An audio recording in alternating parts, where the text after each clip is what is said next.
मैं हमेशा हमारे पास्टर जी के लिए एक बात हमेशा बोलते आया हूं और मैं जानता हूं, मैं जब भी यहां आया हूं मैंने ये बात हमेशा कही है, मैं आज भी कहता हूं।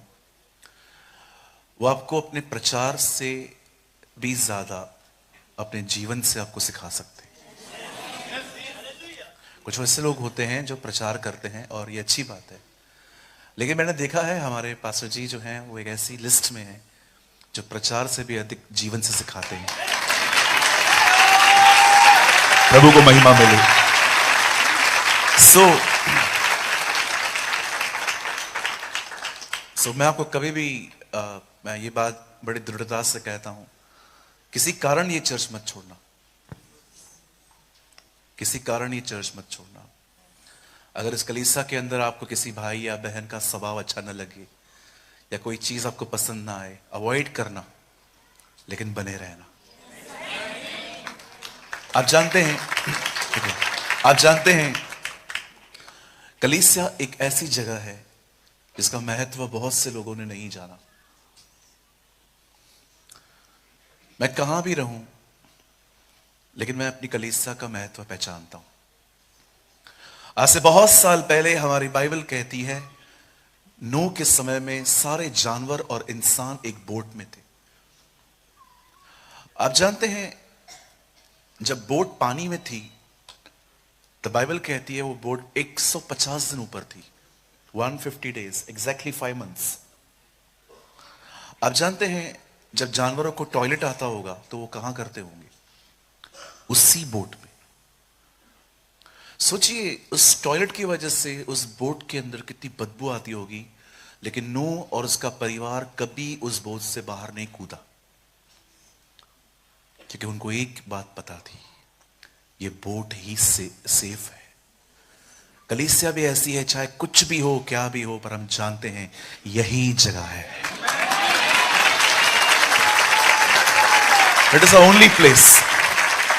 सो मैं यीशु के नाम में कहता हूं, अगर आपको चर्च जाने के लिए लाखों रुपए का नुकसान भी उठाना पड़े ना, उठा लेना, सौदा खरा है।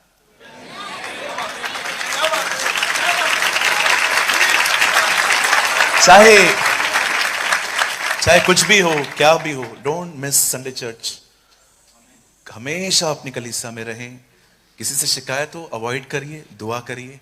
प्रभु ने कहा सताने वालों के लिए प्रार्थना करो और धन्यवाद दो ऐसे लोगों का, क्योंकि कोई सताने वाला होगा ही नहीं तो प्रार्थना किसके लिए करोगे? सो जो भी सताएं उनको धन्यवाद दो कि आप प्रभु का एक वचन फॉलो करने में मेरी मदद कर रहे हो। थैंक यू, है ना? आइए अपने पास वाले से कहिए, हमें खुदा के घर में बने रहना। यस।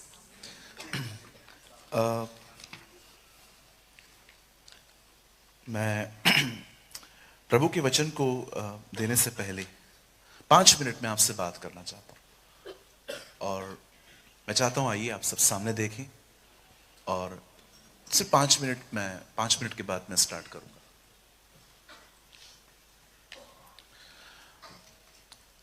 जब आप और मैं, जब हम पुराना नियम पढ़ते हैं, when we read Old Testament, जब हम पुराने ऐदनामे को खोलते हैं तो वहां पर एक किताब है जिसका नाम है लेवी व्यवस्था। एक्चुअली इस किताब का नाम लेवियों की व्यवस्था है। इस किताब के अंदर आपको बहुत सारे बलिदान मिलेंगे, होम बलि, मेल बलि, अन्न बलि, धन्यवाद बलि, बलिदानों का जिक्र है। पर क्या आपने एक बात चेक की? सारे बलिदान खुदा के सामने मारकर लेके जाया जा सकता था। आप कभी नहीं पढ़ोगे कि खुदा ने कहा कि कोई जानवर लो और उसको मेरे सामने जिंदा लेकर आओ। सबको मारना पड़ता था। पुराने नियम का हर बलिदान मरा हुआ है, अ डेड सैक्रिफाइस। पर हमारी बाइबल नए नियम में कहती है, आओ अपने आप को जीवित चढ़ाओ। अब बाइबल नहीं कहती है कि तुम्हें मरे हुए बलिदान चढ़ाने। Now the Bible says sacrifice, offer yourself as a living sacrifice. अब अपने आप को जीवित, पवित्र, निर्दोष, भावता हुआ बलिदान करके चढ़ाओ। यही तुम्हारी आत्मिक सेवा है। एक बार मैं जब इस लेवी व्यवस्था की किताब और इस वचन को पढ़ रहा था, तो मैं खुदा से एक बात पूछ रहा था, खुदा पुराने नियम में सब बलिदान मरे हुए हैं, बट नए नियम में आपने कहा अपने आप को जिंदा लेकर आओ। और मैं सोचने लग गया, मैं अपने आप को खुदा के सामने जिंदा कैसे ले जा सकता हूं। और आप सभी जानते हैं बाइबल ही बाइबल को एक्सप्लेन करती है, बाइबल ही बाइबल को एक्सप्लेन करती है। हो सकता है आज कोई वचन आपको नहीं समझ में आ रहा है, पर कुछ समय के बाद एक ऐसा वचन मिलेगा जो उस वचन को एक्सप्लेन कर देगा। आप जानते हैं, जब मैं एक वचन को मैंने पढ़ा और उस वचन में उत्तर लिखा हुआ था कि एक्चुअली हम अपने आप को जिंदा कैसे चढ़ा सकते हैं, और यह वही वचन था जो यीशु ने शैतान को कहा था, मनुष्य केवल रोटी ही से नहीं परंतु परमेश्वर के हर एक उस वचन से जो उसके मुंह से निकलता है जीवित रहेगा।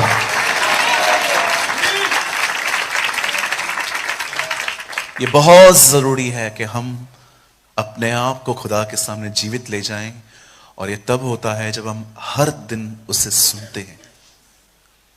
और परमेश्वर के बात करने के बहुत तरीके हैं। एक तरीका है बाइबल, दूसरा तरीका है आपके पास सलीम खान जी परमेश्वर का दास भी कह सकता था, लेकिन मैंने आदर के साथ कहा।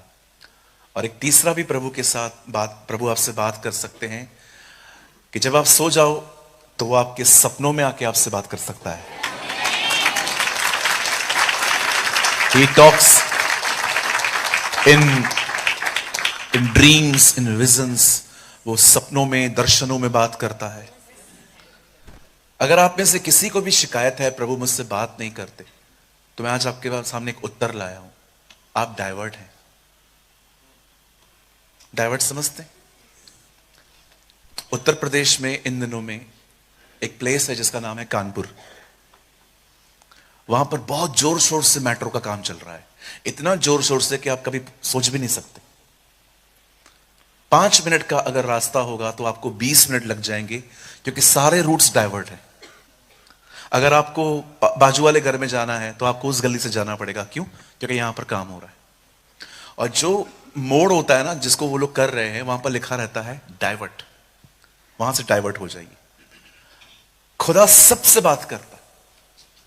हमारी बाइबल कहती है उत्पत्ति की किताब में, पहले दिन उसने रोशनी बनाई, दूसरे दिन उसने पानी का एक हिस्सा ऊपर भेजा, तीसरे दिन उसने अर्थ बनाई, चौथे दिन उसने ज्योतियां बनाई। उसके बाद उसने 3 जगहों के जानवर बनाए, पानी में और आसमान में उड़ने वाले और पृथ्वी पर चलने वाले। और बाइबल कहती है हर दिन वो कुछ बोलता गया और बनता गया। बाइबल का पहला चैप्टर कहता है खुदा हर दिन बोलता है, एवरी डे। हमें क्यों नहीं सुनाई देता? क्योंकि हम डाइवर्ट हैं। डाइवर्ट होना समझते? आप सुबह उठे, आप प्रेयर कर रहे थे, आप बाइबल पढ़ रहे थे, अचानक घर के किसी पर्सन ने आपको कुछ बुरा भला कह दिया और अब सब वचन धुल गया। अब आपके अंदर वही बातें हैं, इसने ऐसा कैसे बोला। इसे कहते हैं डाइवर्ट हो जाना। कुछ लोग मोबाइल में डाइवर्ट हैं इन दिनों में, वे तो बाथरूम में भी फोन ले जाते हैं। फिर परमेश्वर का वचन वहां भी आता है, हे एहलिया तेरा यहां क्या काम।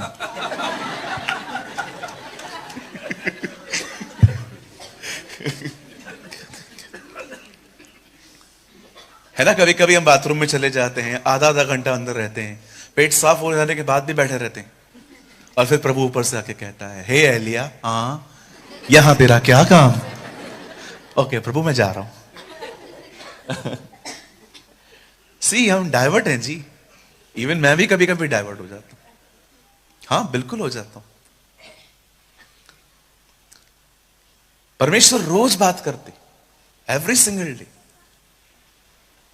चार्ल्स स्पर्जन ने कहा dusty Bible is a sign of backsliding. वे लोग जिनकी बाइबल के ऊपर मट्टी लगी है वे खुदा से दूर जा रहे हैं। एक परमेश्वर के जन ने उस सदी में कहा था dusty Bibles are the sign of backsliding. जिस व्यक्ति के बाइबल के ऊपर धूल लग जाए समझ जाओ वो खुदा से दूर जा रहा है, कि बाइबल खुल नहीं रही है। सो आज मैं विश्वास करता हूं प्रभु हमसे बात करने वाले हैं। आमेन। सो आज आप डाइवर्ट मत होइएगा, ठीक है जी। मैं जानता हूं मुझे आपकी चर्च देख के हमेशा बॉम्बे की लोकल ट्रेन याद आती है। आप कभी आए हैं बॉम्बे आप लोग? कौन कौन आया है? एक दीदी ने हाथ उठाया था, आप भी आए हैं। ओके, आपने हमारी लोकल ट्रेन में कभी सफर किया है? हाँ, हमारी हमारी ट्रेन्स के अंदर एक खूबसूरत बात है, आपको ना उतरने की जरूरत है ना आपको चढ़ने की जरूरत है। आप सिर्फ खड़े हो जाओ, हम आपको चढ़ा भी देंगे, हम आपको उतार भी देंगे। हमारी एक ट्रेन के अंदर 100-125 लोगों के बैठने की जगह होती है, लेकिन हमारी ट्रेन में एक डब्बे में कम से कम 1500 लोग चढ़ते। ये इसका एक कारण ये है, बॉम्बे जितने लोगों के लिए बनाया गया था उससे कई हजार गुना ज्यादा लोग वहां पर आ गए हैं, इसीलिए हमारी मुंबई जो है वो बहुत क्राउडेड है।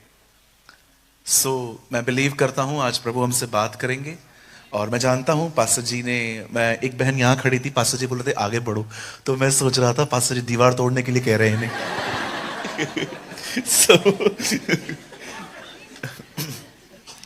लेकिन प्रभु आने वाले दिनों में तो आपको और भी बढ़ाने वाला है ना?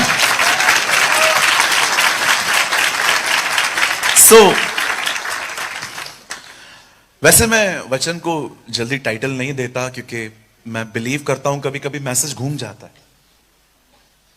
कई बार क्या होता है, मैं जानता हूं जितने भी प्रभु के दास बैठे हैं यहां, उन्होंने भी अनुभव किया होगा कि कभी कभी हम जो तैयार करते हैं हम वो बोल ही नहीं पाते। मैं कभी कभी टाइटल नहीं दे पाता हूं, लेकिन आज मैंने अपने संदेश को एक टाइटल दिया है, और उस टाइटल का नाम है प्रभु प्रतिफल देगा, परमेश्वर देगा।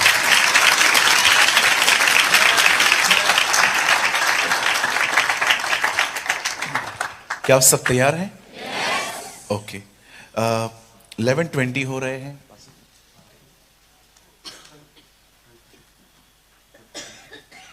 ठीक है, आप मेरे साथ खोल सकते हैं the book of Esther. The book of Esther, ये पुराने नियम की बुक है। ओके, मैं आपके लिए कुछ सेकंड्स वेट कर रहा हूं, आप आराम से खोल लीजिए, और अगर आपके पास वाले को नहीं मिल रहा है तो आप उनकी मदद करिएगा। The book of Esther.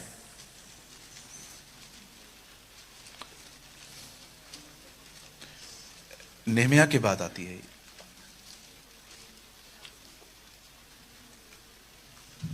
अगर आपको न मिले, क्योंकि बहुत बीच में आती है, तो इंडेक्स में भी जा सकते हैं आप, लेकिन मैं चाहता हूं प्रॉपर स्क्रिप्चर सब खोलें।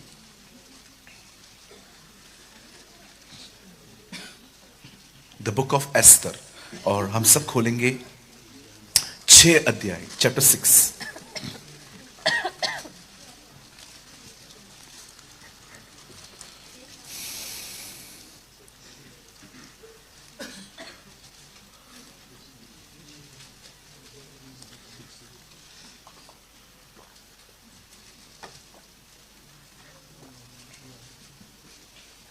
और सबने खोल लिया?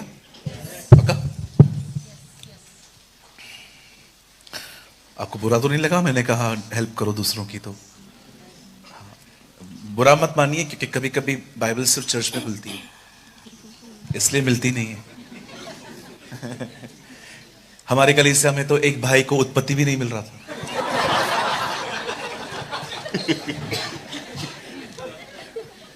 मैंने उससे कहा तू मीटिंग के बाद मुझसे दुआ करवा के जा। Okay, I hope you never mind. 6 अध्याय, और हम सिर्फ पहली आयत पढ़ेंगे, सिर्फ एक ही आयत। अगर जिनको नींद नहीं आती है, ये वचन रोज पढ़ा करो। देखो, एक पर्सन को नींद नहीं आ रही है तो कुछ सुन रहा है।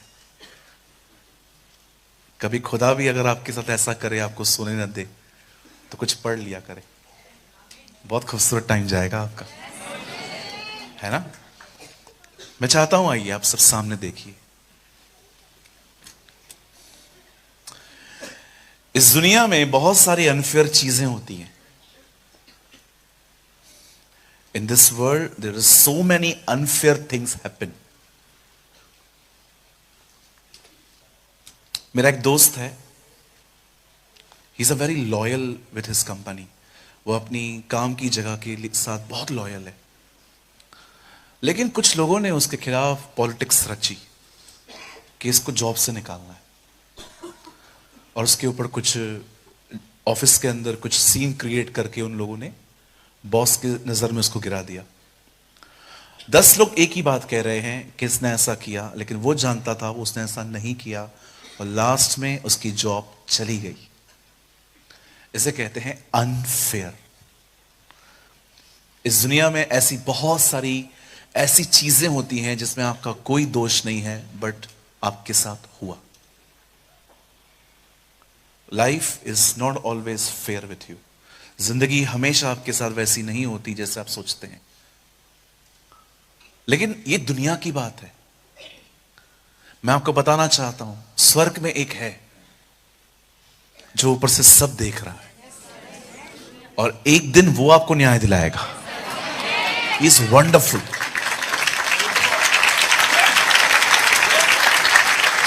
भले ही इस दुनिया में बहुत सारी ऐसी चीजें होती हैं जो अनफेयर हैं, लेकिन याद रखिए ऊपर की दुनिया बहुत अलग है। शायद लोग सब कुछ न देख पाएं, लेकिन बाइबल कहती है वो सब देख रहा है। He knows everything. दानियल की पुस्तक में लिखा है, अंधेरे में क्या है तू जानता है, क्योंकि तेरे निकट प्रकाश बना हुआ है। सो आपके साथ कितना भी अनफेयर हुआ हो, चाहे आपके साथ कुछ भी ऐसा हुआ हो जिसमें आपकी गलतियां नहीं थी, या तो एक चीज मैं देखता हूं जो बहुत पेनफुल है। मैंने देखा है जो लोग बहुत कुछ करते हैं ना, उनके काम को कभी ऊपर कोई नहीं लेके आता। एक बहन है जो मैरिज करके अपने हस्बैंड के साथ रह रही है, उसके पूरे परिवार को देख रही है, लेकिन उसकी कोई सराहना नहीं करता, उसे कोई लिफ्ट नहीं करता, और ये काम उसे और डिप्रेस कर देता है। कई बार हमारे जिंदगियों में ऐसी चीजें होती हैं जो हम करते हैं, पर हमें कभी भी रिवॉर्ड नहीं मिलता, और फिर हम एक ऐसे एटीट्यूड में आ जाते हैं कि चलो इसके लिए ही पैदा हुए थे हम, कि बस करना ही ये है। जी नहीं, ये दुनिया की कहानियां हैं। आपके साथ ऐसा नहीं होगा। आपके काम को खुदा उठाएगा।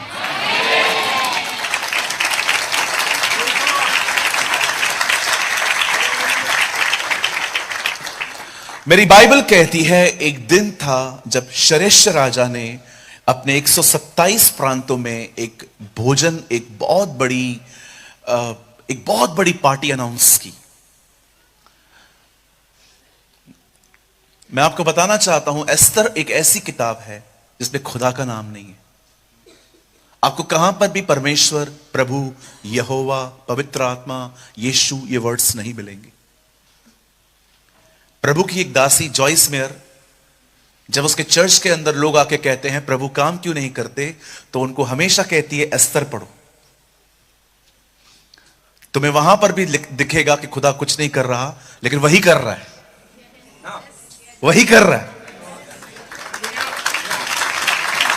अगर आपको ऐसा लगता है कि परमेश्वर इन दिनों में कुछ नहीं कर रहा, तो मैं आपको सेम बात कहूंगा उस बहन की। आप एस्तर की किताब पढ़िए, जहां पर परमेश्वर का नाम नहीं है, पर सारे कामों से भरी हुई है उसकी। वो हर अध्याय में कुछ कर रहा है। कई बार प्रभु को आदत है पर्दे के पीछे काम करने की, वो कर्टन के पीछे काम करता है। इसलिए यीशु की मौत ने पर्दा फाड़ा ताकि हम देख सकें कि पर्दे के पीछे क्या हो रहा है। आमीन। बाइबल कहती है एक राजा था जिसका नाम था शरेक्श इन इंग्लिश, और खुदा के पाक कलाम में लिखा है कि उसने अपने 127 प्रांतों को, बड़े बड़े लोगों को, अधिकारियों को, उसने अपने गवर्नर्स को, अपने सेंचुरियंस को, हर एक को बुलाया कि आओ हम एक पार्टी करने वाले हैं। और इतिहास गवाह है ये पार्टी 6 महीने चली है, 180 डेज। और इस पार्टी के अंदर उन्होंने हर चीज खाने के लिए रखी थी, और एक चीज वहां पर और भी जिक्र है कि शराब पीने के लिए वो लोग किसी को भी जोर जबरदस्ती नहीं करते थे। लिखा है पीना तो नीति के अनुसार होता था। सब जिक्र है कि हां ऐसा हुआ है, इट्स अ फैक्ट। और बाइबल कहती है उन्हीं दिनों में जब शरिश राजा बहुत पी चुका था, तब उसने रानी वश्ती को एक मैसेज भेजा कि तू क्वीन है और क्वीन की तरह हमारे बीच में आ। और वो दिखाना चाहता था कि कितनी खूबसूरत पत्नी दी है उस खुदा ने, मतलब उसके पास है। लेकिन हम सभी जानते हैं रानी वश्ती ने साफ मना किया, मैं नहीं आने वाली, आई विल नॉट कम। और जब यह बात राजा को पता चली कि रानी ने मुझे मिलने से मना किया है, वो बाहर आने से उसने मना किया है, बाइबल बताती है वो क्रोध से भर गया, क्योंकि अब बात ईगो पे आ गई थी। अब बात आने और जाने की नहीं थी, अब बात यह थी मेरी आज्ञा क्यों नहीं मानी। जानते हो ईगो, एक घमंड से भरे हुए व्यक्ति के अंदर सबसे बुरी बात क्या है? वो भलाई से ज्यादा अपनी बात माने जाने से खुश होता है। कहिए पास वाले को, कभी घमंड न करें, घमंड से दूर रहिए। हमारी बाइबल कहती है खुदा को चढ़ी हुई आंखें भी पसंद नहीं, चढ़ी हुई आंखें। एक परमेश्वर के दास ने सीढ़ियां बनाई, सीडी। अभी आप YouTube देख रहे हैं ना, पहले YouTube इतना नहीं होता था फेमस, पहले सीडीज चलती थी। आपके घर पे कोई पुराने डीवीडी प्लेयर्स पड़े? अभी तो कोई यूज ही नहीं करता, लेकिन पहले डीवीडी प्लेयर्स आते थे, सीडी डालते थे हम लोग। मुझे आज भी याद है, हम बाजार से ले आते थे। एक परमेश्वर के दास ने एक सीडी बनाई, उसका नाम रखा प्रभु तुम्हें पवित्र करेगा। एक ही दिन में वो सारी सीढ़ियां बिक गई। सेकेंड वीक में उन्होंने एक और सीडी बनाई, उसका नाम लिखा आओ हम प्रभु की आराधना करें, वो भी सीडी बिक गई। तीसरे हफ्ते में उन्होंने एक सीडी बनाई जिसका उन्होंने नाम रखा घमंड न करो, एक भी नहीं बिकी। क्योंकि जो लोग वहां से गुजर रहे थे सब लोग उसको टाइटल को देख रहे थे, घमंड मत करो। घमंड तो मुझ में है ही नहीं, मैं लूं क्यों, चलो। घमंड कभी आपको महसूस नहीं होने देगा कि आप घमंडी हो। वो कभी आपको महसूस ही नहीं होने देगा कि आप गलत हो।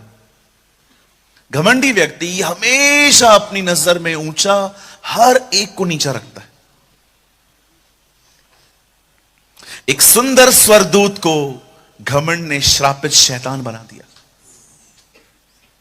जो नाश होने के लिए रखा गया है। बस डोंट प्राइड। इवन आपको आपके बाइबल के ज्ञान पे भी घमंड नहीं होना चाहिए कि मुझे दूसरों से बेहतर पता है। मैं लास्ट टाइम आया था, मैंने आपको बताया था, मैंने रिसेंटली एक आदमी के साथ डील की थी। एक बंदा था जो मेरी मीटिंग में बैठा हुआ था, मैं बाहर था कहीं पर, तो वो जैसे मैं स्टार्ट करता था बोलना, वो चला जाता था और एकदम आगे बैठता था। मतलब सारे लोग देख रहे हैं कि मीटिंग के बीच में कैसे जा रहा है। और एक बार नहीं, उसने ऐसा 3 बार किया। अब एक्चुअली ये पर्सनल थिंग है, मुझे इतना ध्यान नहीं देना चाहिए, लेकिन पता नहीं क्यों मैंने उससे पूछा। मैंने कहा भाई साहब आपको कुछ तकलीफ है? जैसे मैं आता हूं आप चले जाते हो। तकलीफ नहीं है, मुझे सब पता है, आई नो एवरीथिंग, मेरे को सब पता है। ऐसे चुटकियां मार के बात करते, ये अजकल से कुछ पूछो, यर्मिया से कुछ पूछो, प्रकाशित वाक्य से पूछो, मैं तुमको बता दूंगा।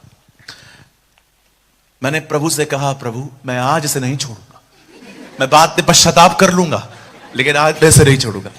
मैंने कहा भाई साहब आइए, 2 मिनट काम है आपसे। हाँ पूछो पूछो पूछो, क्या पूछना है? मैंने कहा मैं यर्मिया यशाया इन किताबों से नहीं, मैं सुसमाचारों से पूछ सकता हूं। अरे सुसमाचार तो मैं ऐसे ही पढ़ चुका हूं। मैंने कहा अंकल एक क्वेश्चन ये है, यीशु ने 5000 लोग को खाना खिलाया, उनके नाम तो बता दो।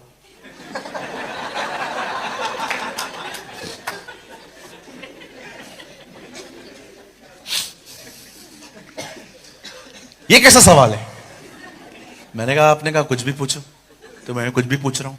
नहीं ऐसा थोड़ी होता है। मैंने कहा चलो लेट्स बार्गिन, थोड़ा आसान पूछता हूं, आप पूछो। मैंने कहा वो जो मछली खिलाई उसका नाम बता। आइए अपने हाथ को उठाइए, मेरी तरफ देखिए, कहिए मैं बहुत कुछ जानता हूं, सब नहीं जानता। ठीक है। आप जानते हैं पास्टर क्यों मिलता है? ताकि उसकी अधीनता में रह के सीखा जा सके। और आपको तो प्रभु ने ऑलरेडी एक अच्छा दास दिया है।